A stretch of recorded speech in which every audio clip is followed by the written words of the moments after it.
নবান্নের সামনে ধর্নার আর্জিতে অনড় রাজ্যের বিরোধী দলনেতা শুভেন্দু অধিকারী। ফের মামলার অনুমতি দেওয়া হলো তাকে। এবার হাইকোর্টের ডিভিশন বেঞ্চে শুভেন্দু।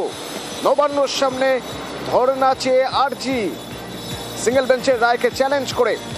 অর্ণব রয়েছে আমার সঙ্গে হাইকোর্ট চত্বর থেকে। অর্ণব, দেখো, আজ প্রধান বিচারপতি সুজয় পালের ডিভিশন বেঞ্চে শুভেন্দু অধিকারী তথা বিজেপির বিধায়কের আইন ভট্টাচার্য সহ আরো অন্যকেই তারা দৃষ্টি আকর্ষণ করে জানায় যে গতকাল বিচারপতি মুগ্ধা ঘোষ বিজেপি বিধায়কদের যে ধর্ণা অবস্থান কর্মসূচির অনুমতি দিয়েছে তাতে তারা একেবারেই খুশি নয় এবং যেভাবে নির্দেশ দেওয়া হয়েছে সেই নির্দেশের মধ্যে বিভিন্ন জায়গা রয়েছে যেগুলো চ্যালেঞ্জেবল।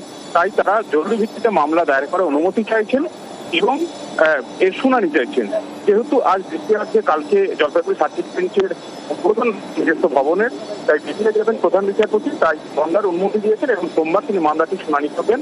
এক্ষেত্রে শুভেন্দু অধিকারী বা বিজেপি বিধায়কদের তরফে সেটা জানানো হয়েছে যে হাওড়া পুলিশ কমিশনারের এলাকায় দুটি নির্দিষ্ট জায়গা যেখানে ধর্ণা বা অবস্থান হওয়ার মতো এসওপি হিসেবে তারা ঠিক করেছে। একটা হলো নবান্ন বাস টার্মিনাস, অন্যটি মন্দিরতলা বাস স্ট্যান্ড। কিন্তু এর কোনো আইনসম্মত দিক নেই, অর্থাৎ গভর্নরের সই ছাড়াই ধরনের এসওপি আর কোনো আইনগত ভ্যালু বা মূল্য নেই। তাই তারা চান এবং এক্ষেত্রে কলকাতা হাইকোর্টে ডিভিশন বেঞ্চে তারা হস্তক্ষেপ প্রার্থনা করছে। মামলা দায়ের করার অনুমতি পেয়েছেন। এক্ষেত্রে শুভেন্দু অধিকারী সোমবার দিন তাদের মামলা শুনানি হবে প্রধান বিচারপতি ডিভিশন বেঞ্চে।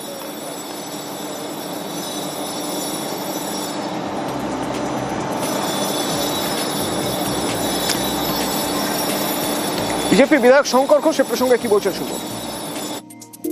মূলত রাজ্যের সরকার এবং পুলিশ তারা অতি তৎপর হয়ে থাকেন বিরোধী দলনেতা শুভেন্দু অধিকারী মহাশয়ের কর্মসূচি আটকানোর ক্ষেত্রে।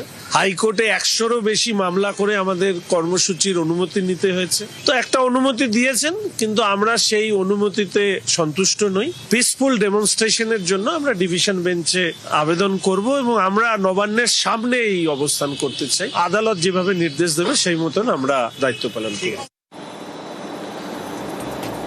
হাইকোর্টের ডিভিশন বেঞ্চে এবার শুভেন্দু অধিকারী। গতকাল শুভেন্দুকে ধর্নার শর্ত সাপেক্ষে অনুমতি দেওয়া হয়েছিল এবং বাস স্ট্যান্ডে মঞ্চ বেঁধে ধর্নার অনুমতি দেওয়া হয়েছিল। সর্বোচ্চ 50 জন জমায়েত করতে পারবে সেই শর্ত দেওয়া হয়েছিল। সেই রায়কে, সিঙ্গেল বেঞ্চের রায়কে চ্যালেঞ্জ করে আর্জি জানানো হয়। এবার হাইকোর্টের ডিভিশন বেঞ্চে শুভেন্দু অধিকারী।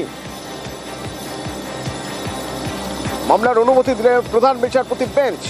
সোমবার সেক্ষেত্রে এই মামলার শুনানির সম্ভাবনা।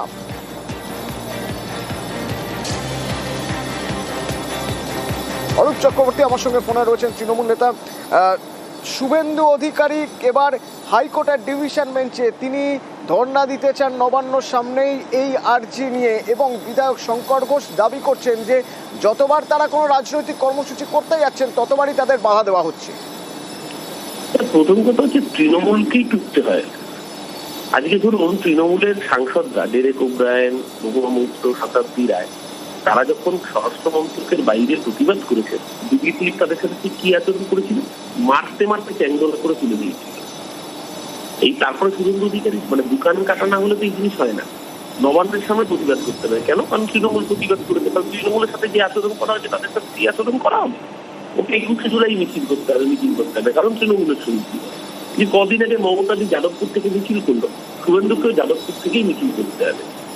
তার কারণ অন্য কিছু নয়, চাঁদের যেরকম নিজস্ব আলো থাকে না, সূর্যের আলোতে আলোকিত হতে চায় চাঁদ। শুভেন্দু খুব ভালো মতো জানে মমতাদি টিআরপি ছাড়া শুভেন্দুকে মার্কেটে কেউ পুঁজবেও না।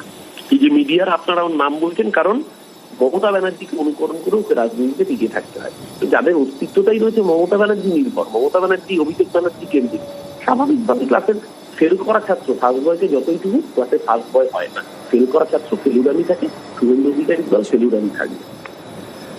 ধন্যবাদ।